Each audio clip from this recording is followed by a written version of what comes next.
शुरुआत करते हैं एक बहुत ही डार्क और साइकोलॉजिकल टाइमलाइन से। जरा सोचिए, एक ऐसा युवा निंजा जिसकी मासूमियत को पूरी तरह से कुचल दिया गया हो और उसकी जगह ले ली हो एक ठंडे कैलकुलेटिव हत्यारे ने। हम बात कर रहे हैं नारुतो के उस वर्जन की जिसे रूट नाम के उस खुफिया संगठन ने अपने साँचे में ढाला है। यहाँ हर एक घटना उसके दिमाग को अंदर तक झकझोर देती है। अब ये सिर्फ कोई ऊपरी शारीरिक बदलाव नहीं है, ये 13 साल के एक बच्चे के दिमाग में चल रहा दो दुनियाओं का भयंकर टकराव है। एक तरफ उसकी वो पुरानी धुंधली सी यादें हैं और दूसरी तरफ है रूट की वो निर्दयी ट्रेनिंग जो अब उसके दिमाग पर पूरी तरह से हावी हो चुकी है। ये बदलाव इतना खतरनाक है कि उसके सोचने का तरीका, उसका बर्ताव, सब कुछ बदल रहा है। जरा इस कॉन्ट्रास्ट पर गौर कीजिए। जो बच्चा 7 साल की उम्र में एस रैंक के खूंखार असैसिनेशन मिशन कर रहा था, वही अब 13 साल का होने पर डी रैंक मिशन में बिल्लियां पकड़ रहा है। मतलब फ्रस्ट्रेशन का लेवल समझ सकते हैं। जब तोरा नाम की बिल्ली उसके चेहरे पर खरोच मारती है तो उसके दिमाग में बस यही चलता है कि इंसानों को मारना इन बिल्लियों को पकड़ने से कहीं ज्यादा आसान था। और फिर वो कुरेनाई को जो खौफनाक, आत्मा कंपा देने वाली घूरती हुई नजर देता है, उफ, वो पल सच में डरा देने वाला है।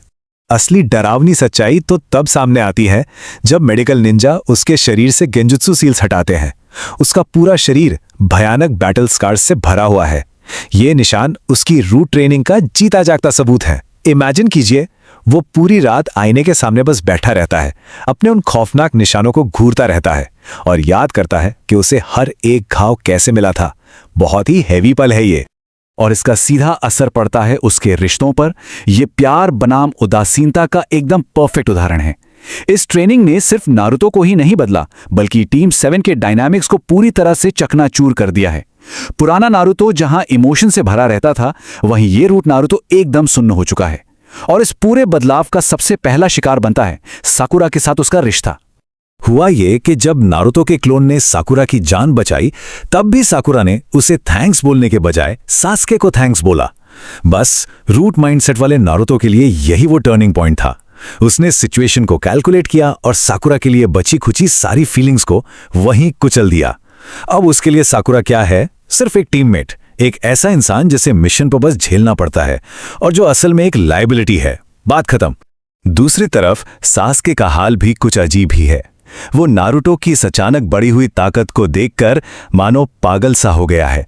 एक तरह का ऑब्सेशन हो गया है उसे। वो लगातार नारुतो को घूरता है, उसे उकसाने की कोशिश करता है, लेकिन मजे की बात यह है कि वो उसे चुनौती दे ही नहीं पाता। मिशन खत्म होते ही नारुतो की स्पीड इतनी ज्यादा होती है कि सास्के को पलक झपकने तक का मौका नहीं मिलता और वो गायब हो जाता है। ये राइवलरी अब पूरी तरह से एक तरफा हो गई है। और ये बिखराव सिर्फ टीममेट्स तक सीमित नहीं है, लीडर भी इसकी चपेट में है। ककाशी को अब नारुतो के अंदर एक बहुत ही ठंडी और कैलकुलेटिव सी आभा महसूस होने लगी है, बिल्कुल वैसी ही जैसी उनके पिता व्हाइट फैंग साकुमो हटाके में हुआ करती थी। और फिर वो मोमेंट आता है जब नारुतो ककाशी के नाम के आगे सेंसे लगाना ही बंद कर देता है। वो बहुत ही ठंडे स्वर में उन्हें एहसास दिलाता है कि उनकी दी गई तालीम उसके किसी काम की नहीं थी। गुरु शिष्य का रिश्ता यहां पूरी तरह टूट चुका है।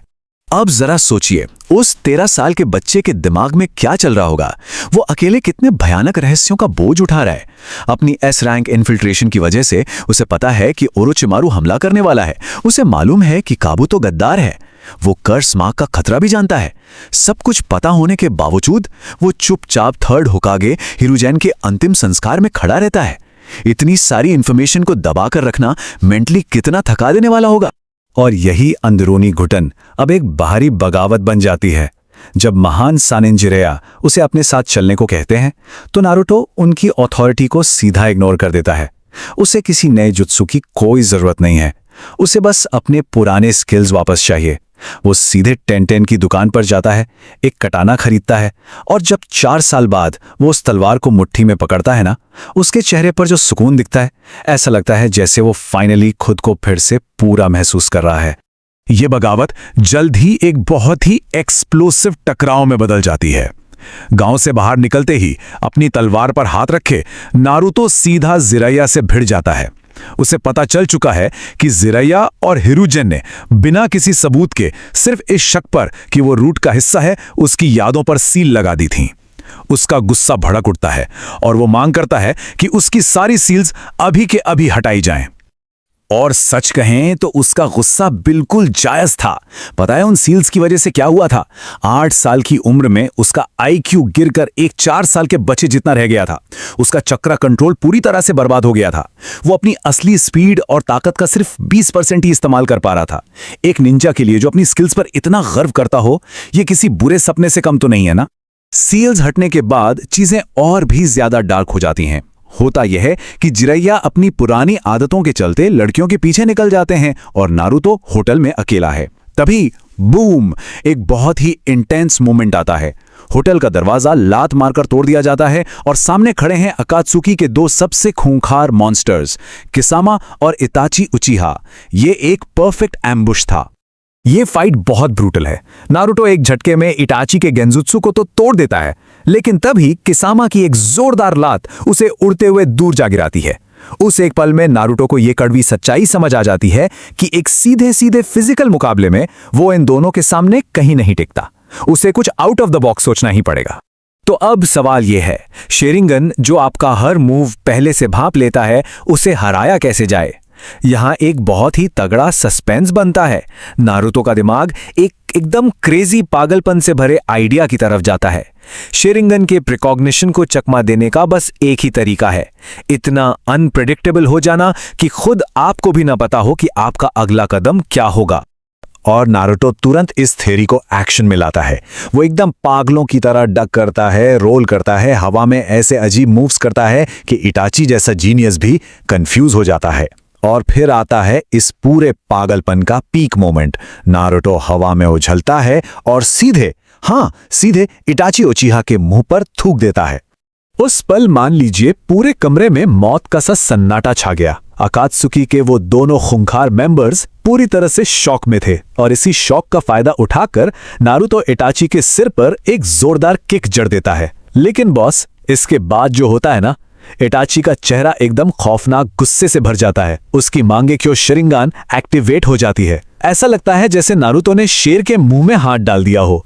और ठीक उसी पल जब मौत बिल्कुल सामने खड़ी थी, एक जबरदस्त ट्विस्ट आता है। दूसरा उचिहा यानी सास्के गुस्से में चिल्लाते हुए वहां पहुंचता है और चिल्ला चिल्ला कर कहता है कि दुनिया में इताची का उससे बड़ा कोई हेटर नहीं है। इमेजिन कीजिए सिचुएशन। सास्के को इस हालत में देखकर नारुतो के चेहरे पर एक बहुत ही अजीब डार्क सी स्माइल आ जाती है। सास्के अनजाने में ही सही उस पल के लिए उसका सेवियर बन गया था। तो ये पूरी घटना हमें एक बहुत ही गहरा सवाल सोचने पर मजबूर कर देती है। जब इंसानियत का ये मुखौटा पूरी तरह से उतर जाता है और पीछे बचता है सिर्फ एक कोल्ड ब्लडेड रूट निंजा, तो आगे क्या होता है? इस डार्क टाइमलाइन में जहां पुराने रिश्ते टूट रहे हैं, भयानक रहस्य बाहर आ रहे हैं और हर मोड़ पर एक नया खतरा खड़ा है, इस टूटे हुए निंजा का फ्यूचर आखिर किस दिशा में जाएगा, ये सोचने वाली बात है।